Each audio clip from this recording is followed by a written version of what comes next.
बहुत समय पहले एक नगर में राजा वीरेंद्र राज करता था। उसका एक ही सपना था कि उसका वंश हमेशा राज्य करता रहे।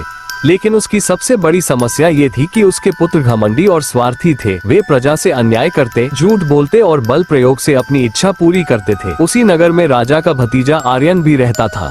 आर्यन धर्मप्रिय, सत्यनिष्ठ और न्यायप्रिय था। नगर के लोग उससे प्रेम करते थे क्योंकि वह सदैव उनकी सहायता करता और भगवान का स्मरण करता। समय आया जब राज्य की गद्दी के लिए युद्ध होने वाला था। युद्ध का स्थान चुना गया, धर्म क्षेत्र कुरुक्षेत्र। ये स्थान केवल युद्ध भूमि ही नहीं बल्कि पवित्र तीर्थ भी माना जाता था। राजा वीरेंद्र के मन में गहरा डर बैठ गया। वह जानता था कि यह भूमि धर्म का पक्ष लेगी। अगर उसके पुत्र अधर्म पर टिके रहे तो वे हार जाएंगे। राजा ने अपने विश्वसनीय मंत्री से कहा, बताओ मेरे पुत्र और आर्यन के साथियों ने क्या किया। वे कुरुक्षेत्र में खड़े हैं, पर मुझे भय है कि धर्म भूमि का प्रभाव उन्हें हरा न दे। मंत्री ने उत्तर दिया, राजन, कुरुक्षेत्र कोई साधारण स्थान नहीं है।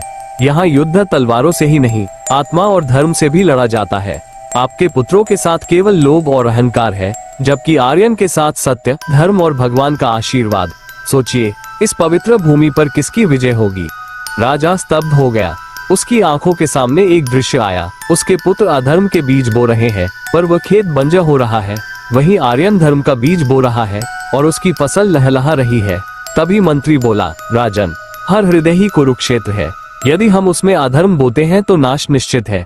यदि धर्म बोते हैं तो भगवान स्वयं हमारी रक्षा करते हैं। यही गीता का पहला संदेश है। शिक्षा, ये कहानी हमें यही सिखाती है कि हर मनुष्य के भीतर कुरुक्षेत्र है। हर दिन हम चुनाव करते हैं कि हम मामका, स्वार्थ को चुने या पांडवा, धर्म को, और अंत में विजय हमेशा धर्म की ही होती है। तो हमारे चैनल को लाइक, शेयर और सब्सक्राइब जरूर करें।